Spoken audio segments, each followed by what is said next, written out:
말씀의 능력이라고 하는 말씀으로 같이 은혜를 나누고자 합니다. 우리 교회에 지금 한 가지 무브먼트가 일어나고 있지요. 아마 여러분 가운데 느끼신 분도 있을 것이고 또 느끼지 못하신 분도 있을 것입니다. 그 무브먼트가 무엇이냐면 바로 성경 읽기입니다. 많은 사람들이 성경을 열심히 읽고 있지요. 물론 그 전에도 사람들은 계속해서 성경을 읽었습니다. 그러나 제가 보기에는 지금 같지는 않았던 것 같습니다. 성경 읽는 그 열심이 아주 강하게 빠르게 성도들 사이에 확산되어 가는 것을 볼 수가 있습니다. 새로 신앙생활을 하는 사람으로부터 오랜 신앙을 한 사람까지, 또 신앙에 성숙한 사람부터 시작해서 성숙하지 못한 사람까지, 또 나이가 젊은 사람부터 나이가 연세가 많은 그러한 노령자까지 많은 분들이 성경에 아주 뜨거운 열심을 가지고 성경을 읽는 것을 볼 수가 있습니다. 아마 여러분 가운데 어떤 사람은 성경을 벌써 한 번 이상 읽은 분도 있을 것이고, 아마 어떤 분들은 2번 이상 읽으신 분도 있을 것이고, 아마 많기로는 3번 이상 읽으신 분도 제가 있다고 이야기를 들었습니다. 이거는 아주 놀라운 일이죠. 아마 여러분 가운데 신앙생활하면서 아마 1년에 성경을 10페이지도 못 읽은 그런 경험들도 아마 있으실 것입니다. 저는 이것을 보면서 그런 생각을 잠시 해봤습니다. 혹시 모태신앙 중에 성경을 한 번도 안 읽고 하나님 앞에 가셨다가 부끄러운 일을 당할 수 있는데 이번 기회를 통해서 성경을 처음부터 끝까지 읽을 수 있는 기회가 될 수도 있겠구나 라고 생각을 했습니다. 저는 이것이 다만 우리 개개인의 노력이나 또 교회 우리 목사님이나 중심으로 해서 성도들에게 전하고자 하는 메시지만이라고 생각하지는 않습니다. 이것은 성령이 역사하시는 결과가 아닌가 저는 그렇게 생각을 합니다.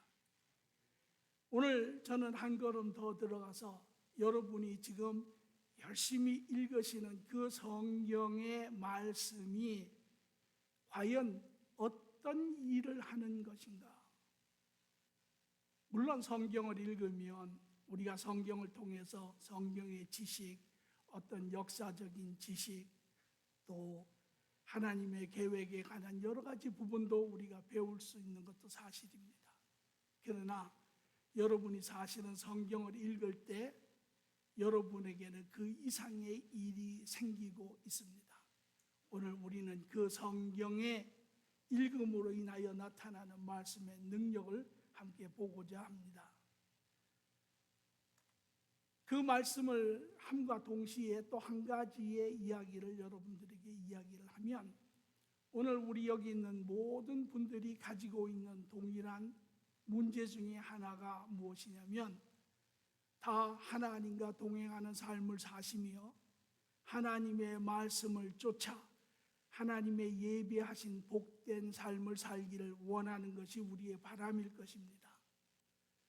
그러나 우리는 너무도 자주 그 말씀을 따르지 못하고 넘어지는 우리, 곁길로 가는 우리의 모습을 보며 또한 우리는 가끔 때때로 낙심하고 실망하기도 합니다. 그러면서 우리는 묻습니다. 왜 그럴까? 왜 하나님을 우리가 이렇게 순종하며 바르게 쫓아갈 수 없을까? 왜 우리는 현실에 있어서 거룩한 그러한 바른 삶을 살 수 없을까? 이런 질문들을 우리는 아마 다 가끔 해보는 그러한 질문일 것입니다. 그러나 실상은 이 질문과 성경을 읽는 것과는 아주 밀접한 관계가 있습니다. 다시 말하면 여러분이 현실에 경험하는 그 신앙의 질문과 질문의 답이 바로 사실은 성경을 읽는 것입니다. 어떻게 두 가지가 연결이 되어 있는지, 어떻게 성경 읽는 것이 그에 대한 답인지를 오늘 우리는 말씀을 통해서 한번 보겠습니다.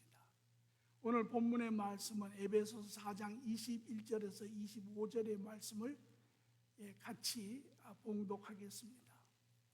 너희가 참으로 그에게서 듣고 또한 그 안에서 가르침을 받았을진데 너희는 유혹의 욕심을 따라 썩어져가는 구습을 따르는 옛사람을 벗어버리고 오직 너의 심령이 새롭게 되어 하나님을 따라 의와 진리의 거룩함으로 지으심을 받은 새 사람을 입으라.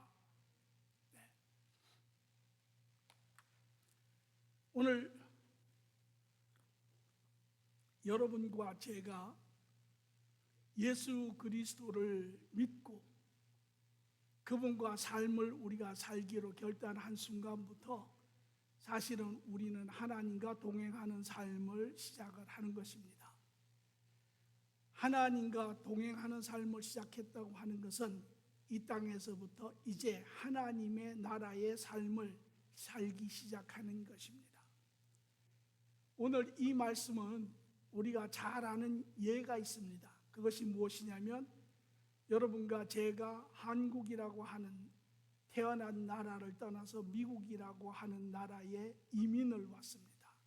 한 나라에서 다른 한 나라로 옮겨지는 역사가 있었습니다. 우리도 이 땅에 살지만 하나님 없이 우리에게 주어진 삶이 모든 것이라고 생각하고 살았지만 그러나 우리가 하나님을 알게 된 순간부터 이제 우리의 삶은 이 땅의 삶이 아니라 하나님 나라에 속한 삶을 살기 시작하는 것입니다.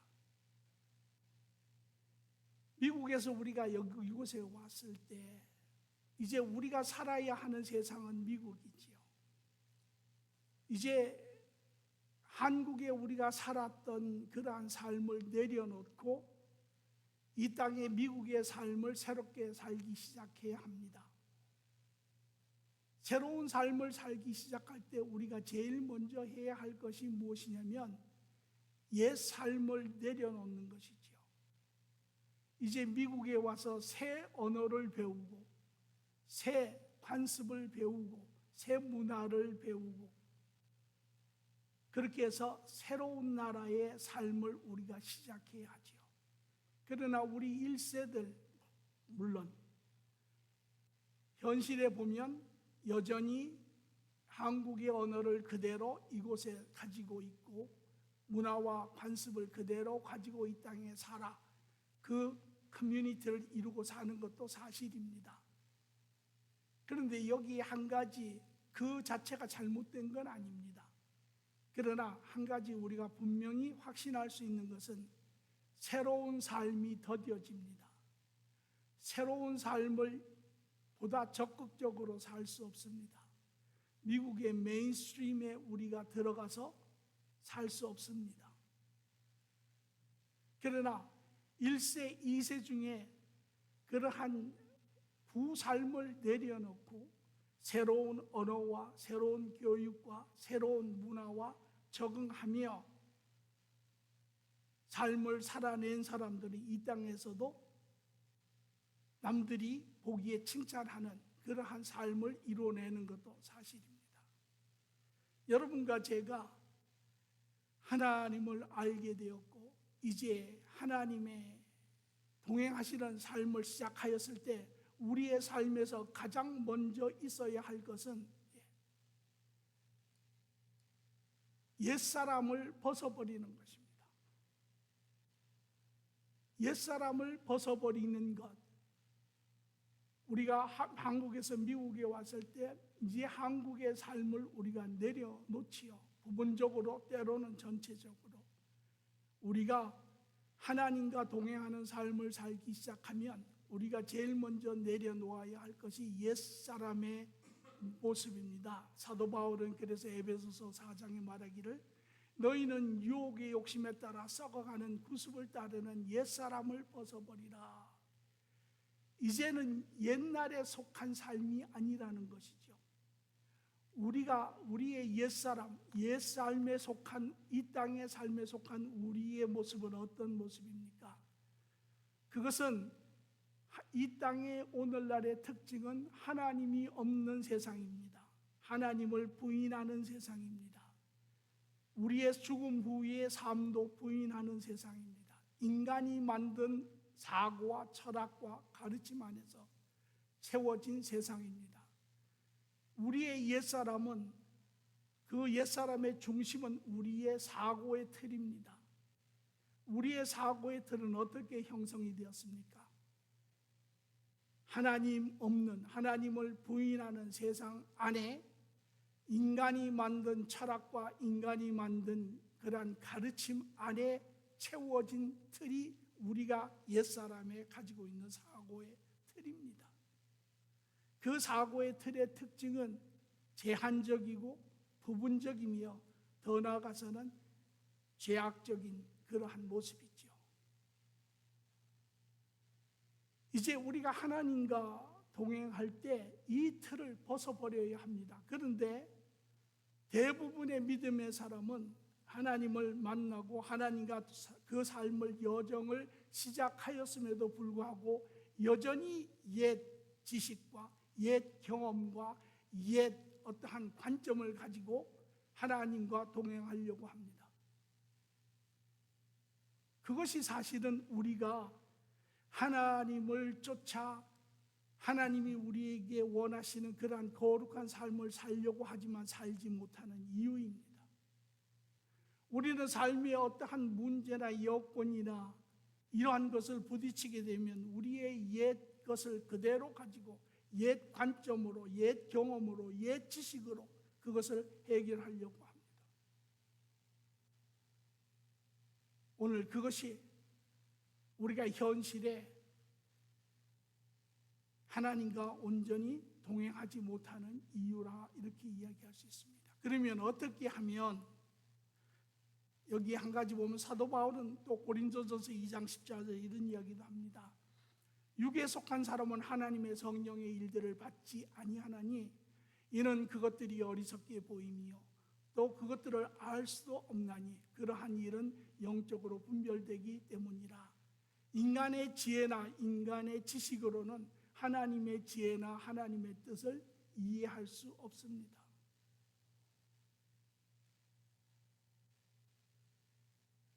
오늘 이러한 우리가 하나님과 여정을 시작할 때 제일 먼저 우리가 인지하고 우리가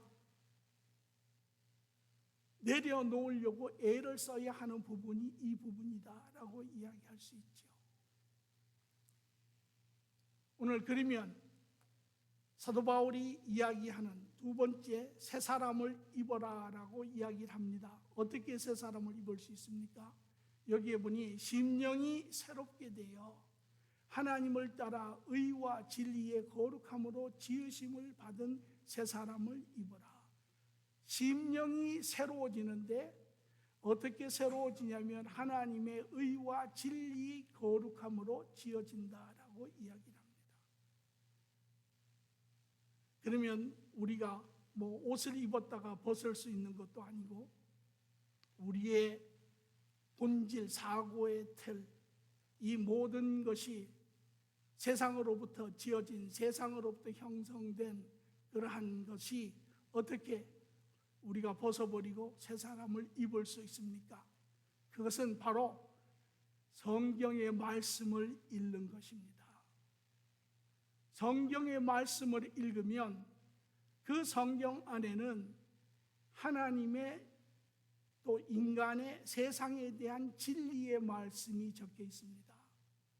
하나님이 누구이신지, 하나님이 무엇을 행하셨는지, 하나님의 계획이 어떠하신지, 하나님의 계획에 따라 여러분과 제 인간이 어떻게 지어졌는지, 인간이 왜 이 땅에 있는지, 또 세상이 어떻게 시작되었으며 왜 타락하여 죄로 가득한지, 또 마지막에 하나님의 계획에 의하면 이제 심판의 날이 있고 예수님이 이제 다시 재림하시는 날이 가까운 것을 우리가 알지요.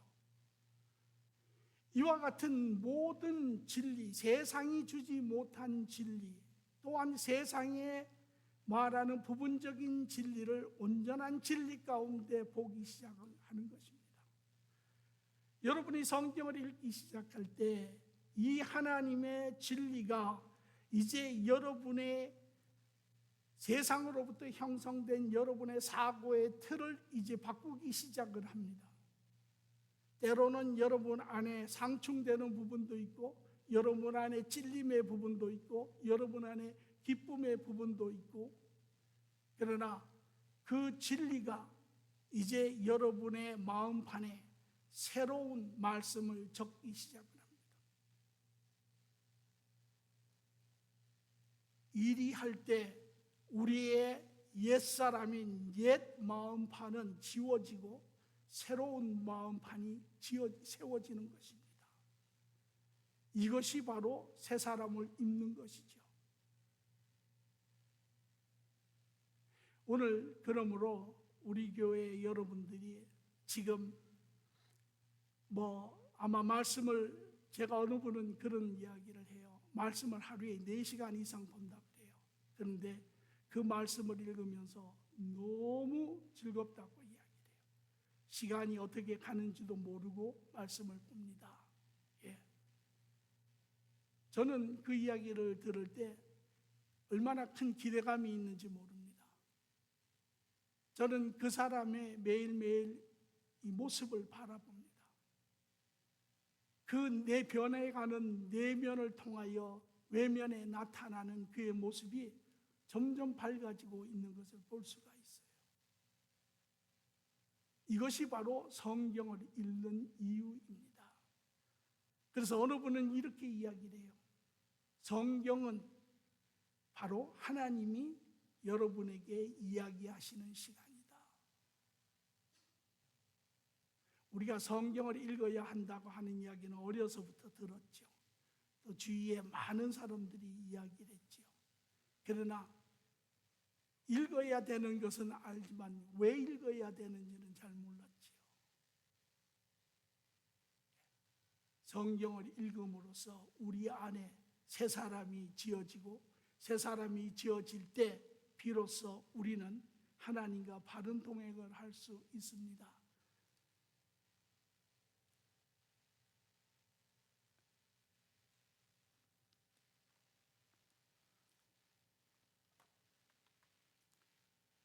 그러므로 성경은 그냥 어떠한 역사적인 사실이나 어떠한 기록적인, 물론 그런 부분도 필요하기도 하고 도움도 되지요. 그러나 보다 더 본질적인 것은 여러분이 성경을 읽을 때 그 시간이 하나님께서 여러분 심령 가운데 말씀하시고, 그 말씀을 통해서 여러분의 심령을 새롭게 하시고 옛사람이 새사람으로 바뀌는 그러한 역사가 일어나는 시간이 바로 말씀을 보시는 시간이다 라고 이야기할 수 있습니다. 그러므로 결론적으로 말씀을 드리면, 여러분이 성경을 읽으시면 여러분은 하나님과 동행하시는 거룩한 삶을 살 수 있습니다. 여러분이 성경을 읽으시면 여러분의 심령이 하나님의 새로운 진리로 새로워지는 그러한 시간입니다.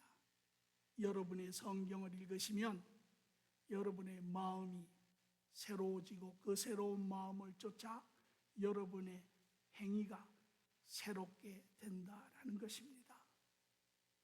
저는 여러분 모두에게 우리 주님과 같이 기뻐하고 박수도 치고 여러분들의 격려하기는 더욱더 말씀을 사모하시고 말씀을 가까이 하시고 읽으시고, 그를 통하여 여러분 모두가 기대하시되 하나님이 여러분을 새롭게 지어가시는 그 변화를 기대하시기를 간절히 축원합니다. 기도하겠습니다. 좋으신 주님 감사합니다.